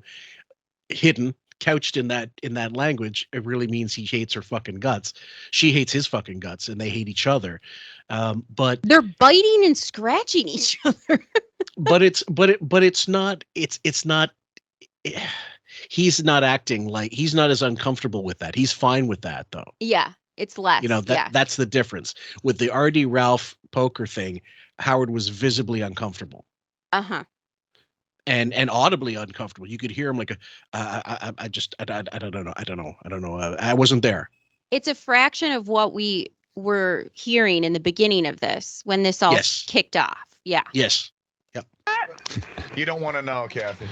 You don't know. Man, you got some problem, Howard. See, no, but I got this award. Personnel But I love it. problems. Hey, anyway, no, let me tell you something. I'm going to settle it all. See, What is this, no, I was going to say, I can see how the Gary War started. I remember when Ralph was telling you, oh, Gary, from now on, I want you to call me and let me know when all the guests are here. Yeah, that was another battle we had. That's how it started. Ralph's here all morning, right? His job is to give makeup to the guests if they want them. Ralph gets a schedule at the beginning of the week. He knows when everyone's coming. Yeah. One day a guest came in, and she got in here before she got makeup, and Ralph said, I would like you to call me when the guests come. And I said, hey, Ralph, you got nothing to do all morning except wait for the guests. Gary, I'm running around producing the show. I was working that day. I happened to be. A high schooler prints out his schedule in the beginning of the year and knows what period he's supposed to be in every class. He can't print out a work schedule? Yeah, we used to put that in our binders, like right at the, like we use the same make copies of the schedule, paste it or glue it or tape it to the front of the first page, and boom, you knew every day where you were. I was so nervous the first day of school because my high school's gigantic. So I would print out, like, you know, the map. They would have a map of the school or whatever. So, and I would physically dot where I'm supposed to go and run around the whole school because I was such a nervous wreck about not finding it.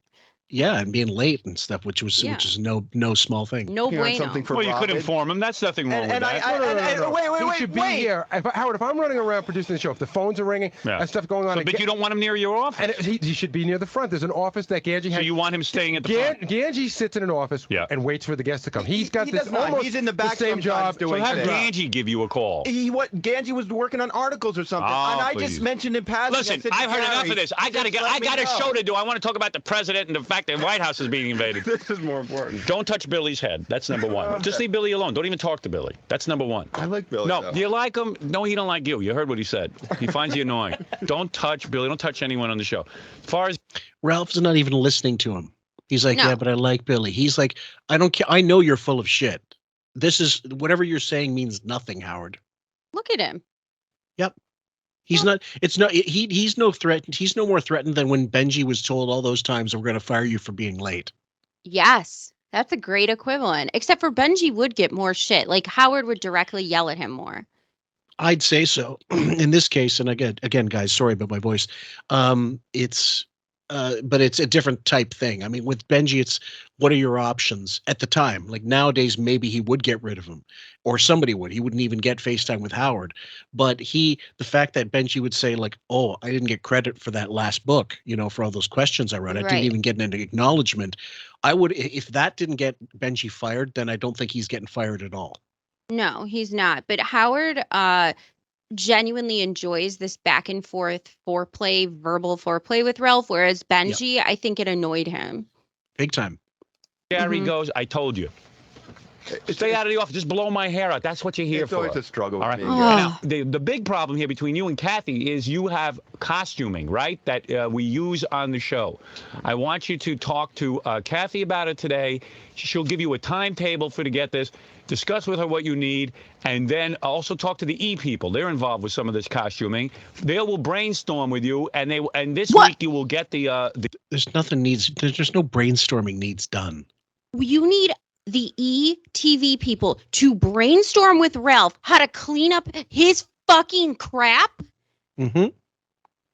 So not only does the ETV people have to do a brainstorming session with this fucking Finoik over a cabinet and some bullshit costuming and hair products, but now you have to drag Robin to have the same conversation she's been having with him again, and she has to do a brainstorm session with him too.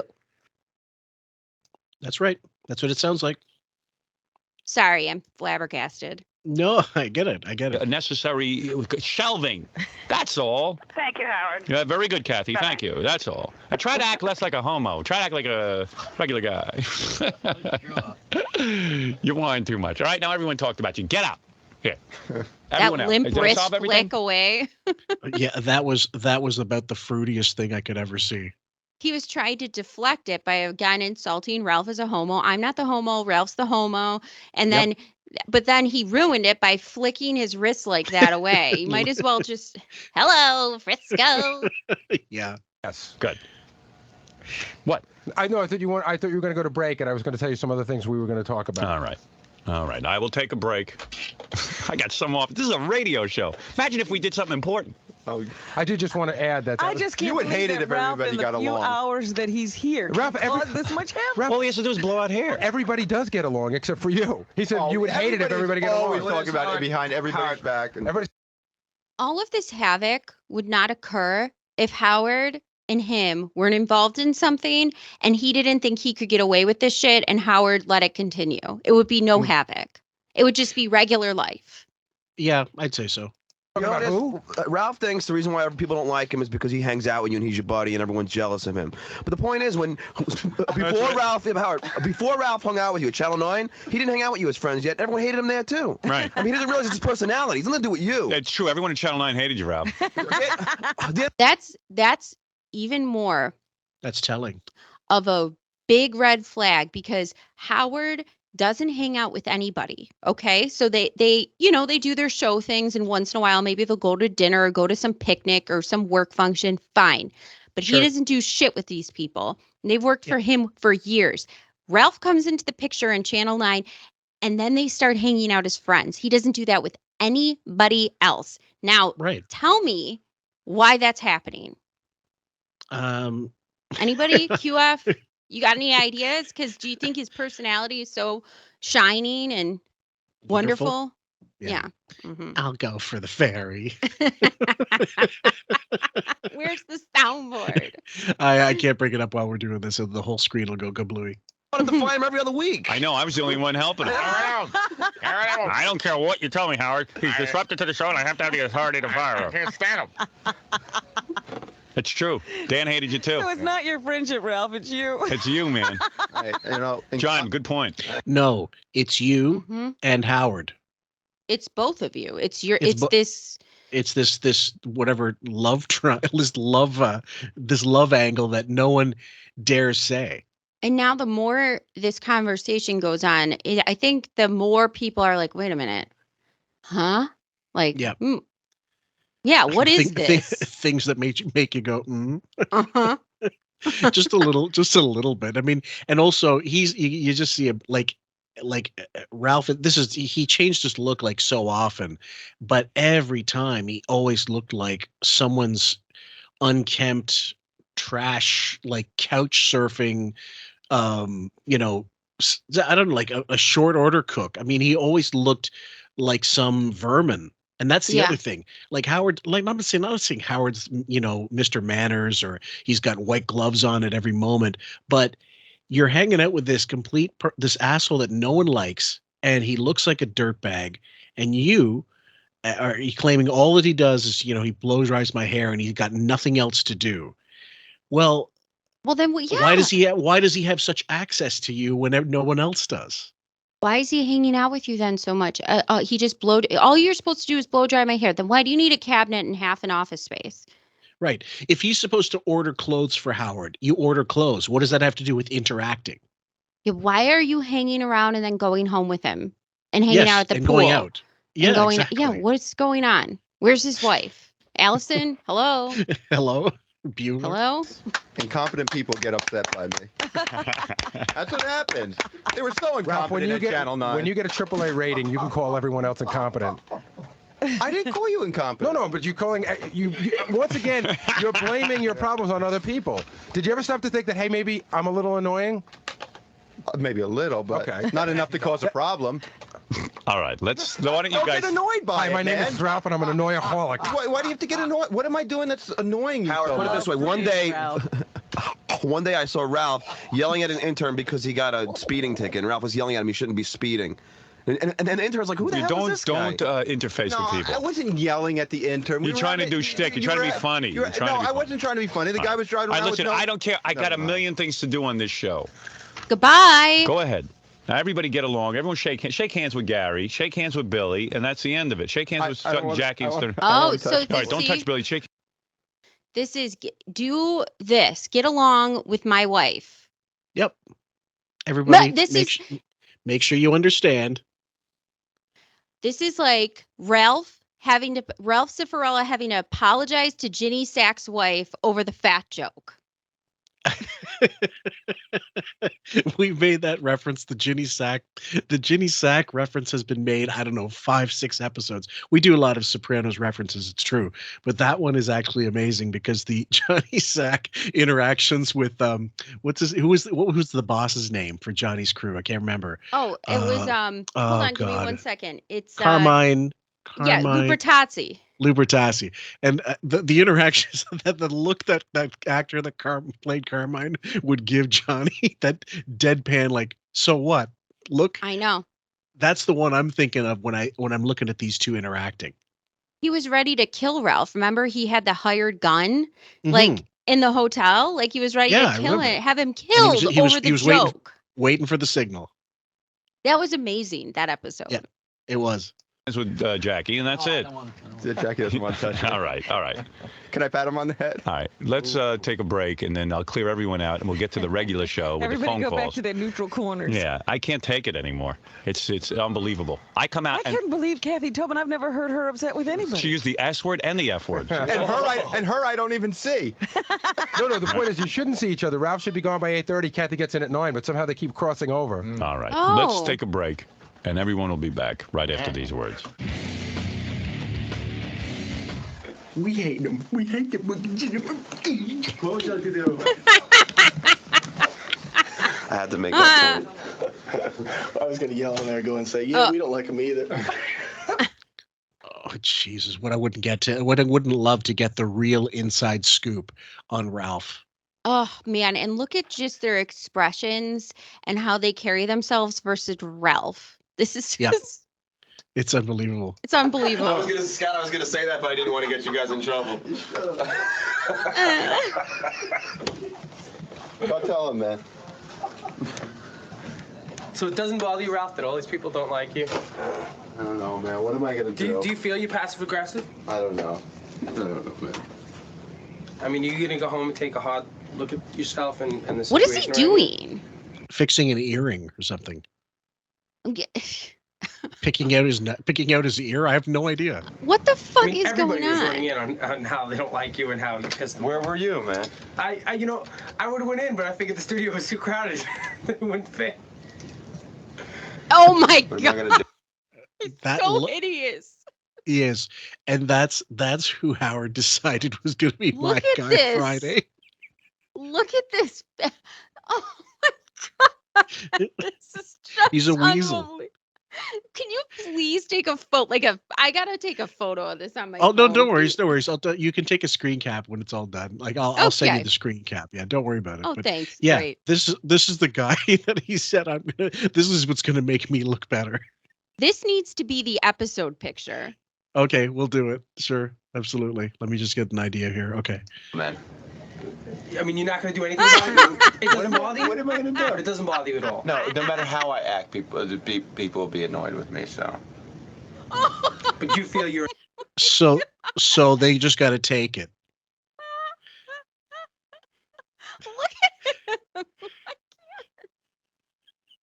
him. You're getting hung up on his look here, first of all, but sorry. But it's the idea. I know, yeah. Right. I don't know. Specifically, I don't know. Pat and Billy on the joke going around. I mean, do I ever go up to you and touch you? Do I ever go up and be like, hey, Gage, what's up? Or something like that?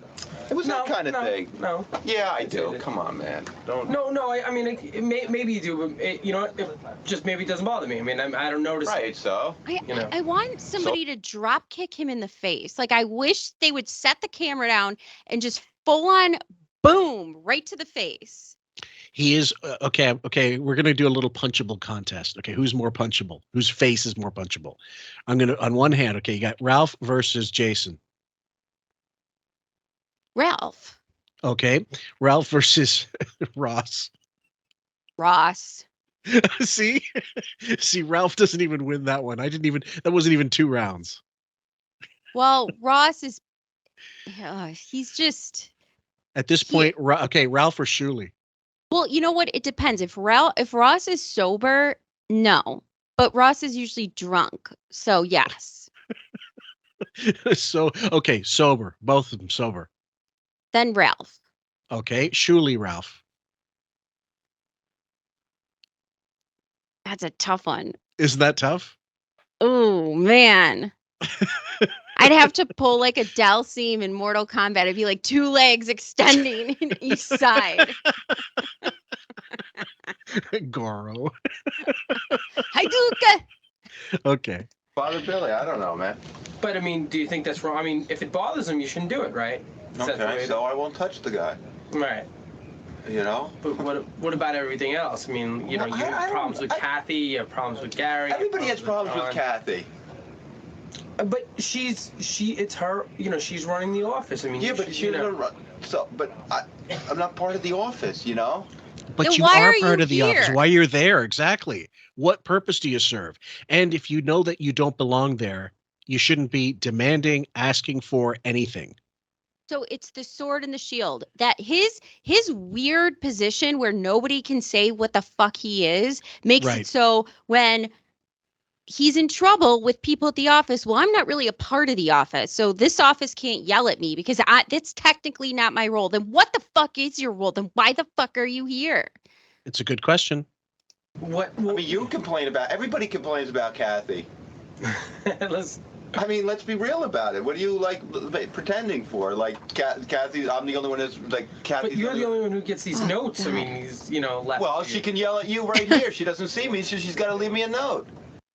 I just picture this face, like, you know, the game Dream Phone and how you have like some duds. Come on, it's like a popular 90s game where you get cards and Dream Phone, and then some of them are duds and some of them are hot. Stop. Never mind. Dream phone. Yes. What year Come are we on, talking? QF. What year are we talking? Like early 90s. I was 18. Oh, you weren't playing Dream Phone? Jesus. With your Lisa Frank notebook. Oh my God. It's my childhood. I'm sorry. It is, yeah. I mean, you got to go with Frogger for us. But don't you think you should try to rectify the situation? Yeah, I mean, did. I explained that on the air. That yesterday I had the situation solved, but Richard didn't pass that information along to her. But why couldn't you pass it along to her? Because I didn't see her. I know, but you know, you could call her. I didn't want to. But all right. I didn't. This is Ralph Pass the Buck Sorella. Nothing's my fault. I've never heard worse excuses in my life. He's dog ate my homework. Yeah, he's 100%. Oh, what a piece of shit. He absolutely is. And so guys like Dominic's a lawyer. He's his own unique type of piece of shit. But he has a modicum of respect based on, let's say, clients and the idea that people think he's a successful attorney. No one thinks Ralph is successful at anything except being a glommer. Yeah, you're a barnacle. Oh, I mean, you're looking at it's not even like you can look at Howard's fashion and go, yeah, I see why he's hired. I didn't want to call her. Ooh, and the whiny voice, you little shit. They're two fucking 3-year-olds in a sandbox. Oh, so I mean, so I asked Richard to do it, and Richard did it, and Richard was supposed to do it, and he didn't do it. So what do you want me to do? All right, but don't you think in the future then you should It's rely not on that yourself? important to me. Why can Kathy call me? Why? Didn't like one of his parents disown him? Yeah, his mother. Oh, now I could see why. You mean as an infant, she knew he'd be that annoying? Just look at his face. Bye, baby. Porch step for you. Why couldn't she pick up the phone and say, in the time it takes her to sit down and write a note, why can't she call my house and say, hey, what's the matter? How come we don't have something done back there? Because she's a boss. Because she's actually doing you? other work that doesn't have anything to do with your nonsense. She's not even sure what the fuck you are or why you're there. No one is. I guess. I don't know. What? Why does it have to fall on me? Because I don't like you're creating the problem for her. She's not creating the problem for you. You know what I mean? It's not a problem for her. She's making it into a problem. Why is it a problem? Well, it seems, from what I understand. You know how Kathy blows everything up. And I was just trying to get over the rainbow. I sing my songs. That's definitely going to be a Sunday I episode. couldn't write. That's definitely a Sunday episode. Music. The next one, the Beth's Secret Stash Volume 6 was the one we covered with God, we just did that. It was great. Yeah, it was with Judy. No, we did. That was the one that was just out, but the one that we covered that's number 6 that hasn't come out yet. It's fantastic. Oh, it was the one where the Iron Man prologue. Oh, I forgot about that. Yeah, and so that one is the one that, like, again, this is as telling as this is in their sort of personal lives. That episode that I'm mentioning, guys, that I'm promoting here, that's really more about the internal workings of the business side of the show, and you guys are really, really going to enjoy that one, I think, and find it as illuminating as we did while we were doing it. Yeah, we're just churning out the content, guys. That's right. We being two unemployed schmucks, this is what we do. This is all we do, apparently. Yeah. From what I understand, is that you're taking up a lot of room in the office and you leave your stuff around. But this is what I understand. This is from what I. But it's not my stuff. It's our stuff. It's the show. I'm trying to get it, and everybody puts me in that position where it's like it's you and your stuff and you and what you have to do. Nobody wants. So when he said it's our stuff, so this again incriminates Howard, because clearly it's Ralph's stuff, but it's for Howard. Yeah.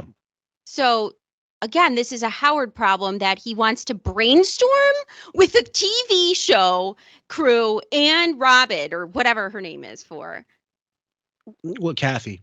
Excuse me. I'm thinking of Robin Rudzinski. Yes. Sorry. Yeah. Well, in this case, I'm going to be Howard, but with actual set of testicles on me. I would say, okay, Ralph, once you're done blow drying my hair or whatever, blowing my hair out, whatever the fuck, sucking me off, once you're finished draining my sack, get out. There's no reason for you to be here. Well, on those days that you have to be here for some kind of costume, whatever, fine. You're going to have a little segment. You're going to share so-and-so's office, but you're going to tell them in advance that this is the day it's going to be. You're not to have any interactions with so-and-so, this person, and don't talk to the interns.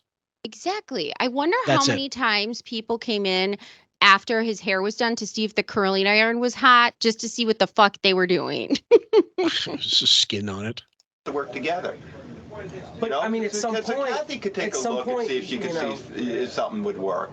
I've been trying to find something. I can't find the right thing. Everything's too small. I want to find something big. There's a lack of room around here. I mean, don't you obviously know that? So getting something big maybe is not the answer. Maybe you have to sacrifice a little bit. No, Dan, you don't know what you're talking about. You just said you wanted a big cabinet, right? Yeah. So if you have 8 feet of space, are you going to put a 4-foot cabinet in there? No, but do you have 8 feet of space? Is that the situation? Yeah, there's enough space in there, and I want to. So then buy an 8-foot cabinet and shut the fuck up. Yeah. Expedite that. Tell them within the budget they need that. Tell Howard specifically in between blowjobs that we need this fucking cabinet. Can you okay this? Yeah, it's not like you live in some East bumfuck where you can't find a cabinet. Although I'm sure if you did, an Amish person could make one for you in a fucking week. Go to whatever store. You live in New York City, dude. He's the mayor of bumfuck. Oh, God, he is. So then you can't find, the situation is that you can't find something big enough or right size. Right. And what I just said, I said there's those black crates back there I wanted to use. And I asked Richard to ask Kathy if I could use them. And if I couldn't use them, can I get more? Right. I'll just die.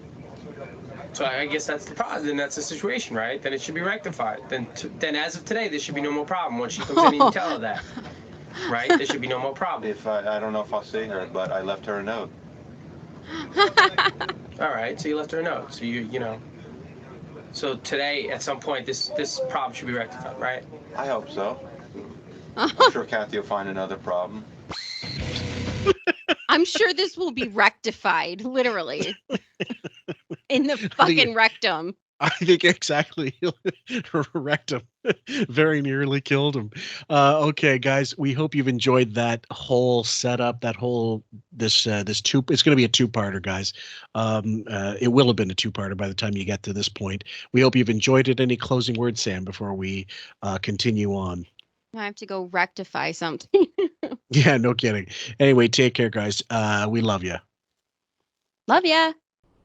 if you went through the most incredible metamorphosis and somehow transformed yourself into the best person you're capable of being, and you and Lisa G, after that metamorphosis took place, were on the top floor of a burning building, and it's just you two, and God told Lisa, I will give you the ability to fly if you kiss John the Stutterer, she would say no. I know. Well,